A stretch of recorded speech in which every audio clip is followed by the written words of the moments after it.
Hello everyone. King Charles has reportedly cut off Prince Harry's phone calls, leaving him feeling truly disconnected. Imagine calling your dad, but this time he's not just any dad, he's the King of England, and he's chosen not to answer. The rift between King Charles III and Prince Harry shows how even royal lives are touched by personal struggles. Recently, sources claim that King Charles chose not to take Harry's calls. This isn't simply a matter of physical distance, it's about heartbreak and the complex layers of family relationships. It makes us wonder, is King Charles doing this to shield himself from emotional pain, or is he trying to preserve the stability of the monarchy? Now let's take a look at the bigger picture of fractured bond, a tale of two lives. King Charles, Prince William, and Prince Harry were once a close-knit family. But as time passed, their lives and priorities shifted in different directions. William stayed dedicated to his royal duties, while Harry chose a different path. The real break came when Harry and Meghan Markle decided to move to the United States, seeking a life outside the intense scrutiny of royal life. But why did this decision strain Charles and Harry's relationship so deeply? For Charles, the monarchy represents his legacy, while Harry places his family's freedom and well-being first. Their clashing priorities may be keeping them apart, revealing the universal challenges between parents and children.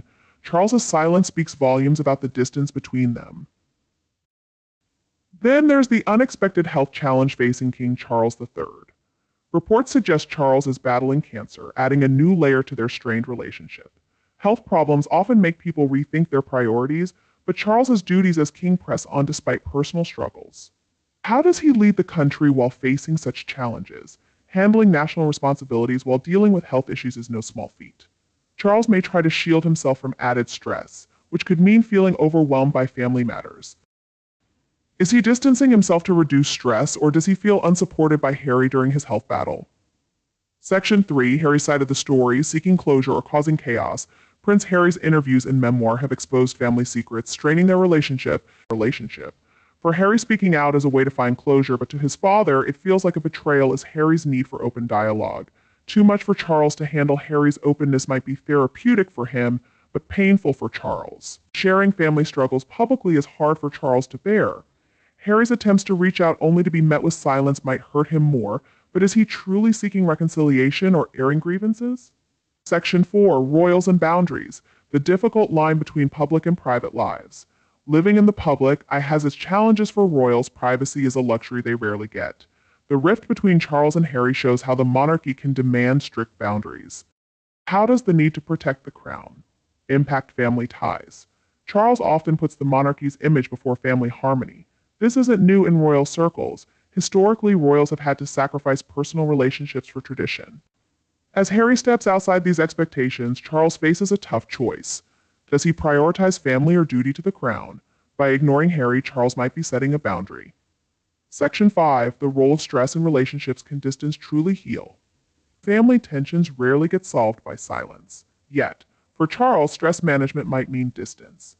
If he's dealing with cancer, a quieter life might protect him. Could ignoring be a way to protect himself, not reject Harry? By keeping Harry at a distance, Charles might be protecting himself from turmoil. This choice might seem harsh, but could be necessary.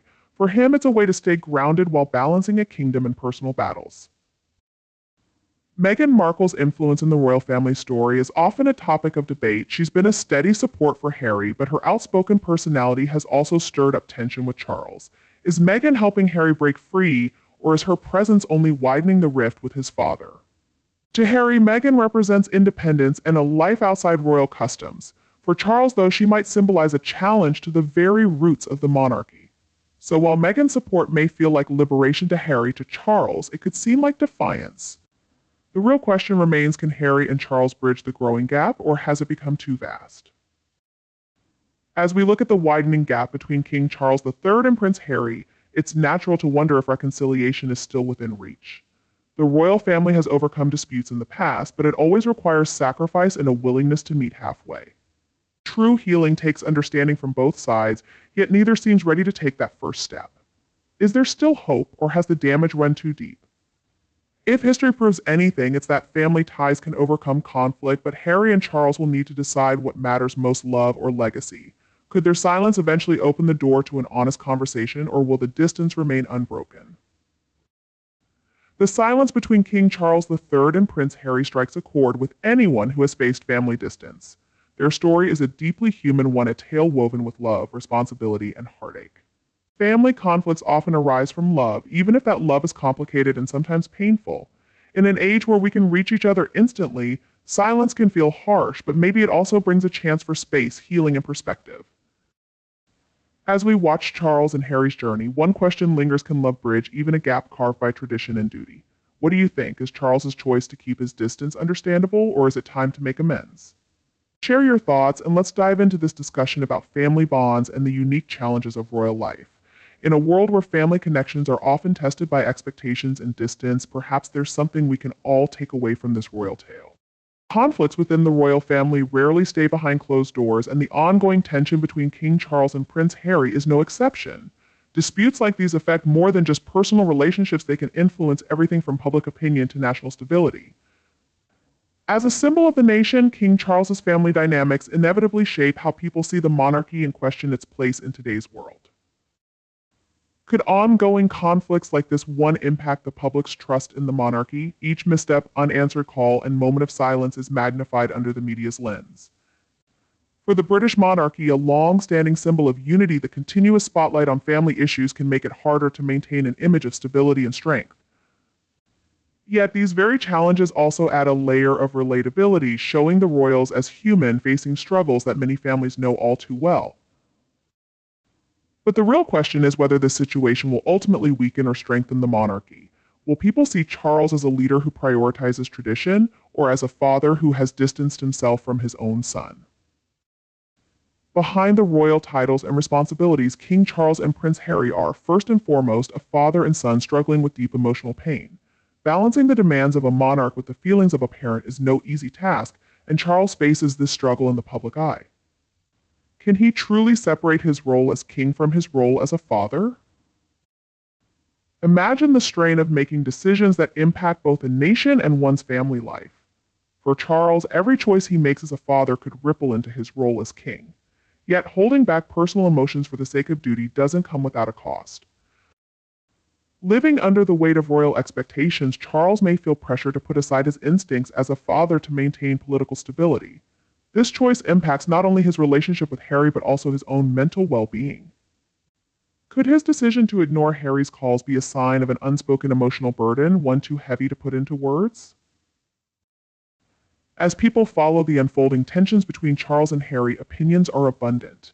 Many feel for Harry, admiring his search for freedom and self-expression, while others stand with Charles, understanding him as a monarch upholding tradition. Can anyone truly pick sides in such a deeply personal conflict? While the public often leans toward one view, perhaps this story isn't about choosing right or wrong. It's a powerful reminder that family conflicts are rarely simple and never just one-sided. For those following this royal saga, it's a moment to reflect on our own family challenges, understanding that even families with privilege and status face tough decisions and painful misunderstandings. The sympathy for both Charles and Harry suggests that this royal story taps into a universal truth: family dynamics are complex, and each person is simply doing their best within their own limitations. As the story between father and son unfolds, many wonder what the future holds. Will they find a way back to each other, or will both continue on their separate paths? In the royal family, reconciliation isn't as simple as one conversation. It requires redefining roles and reshaping expectations.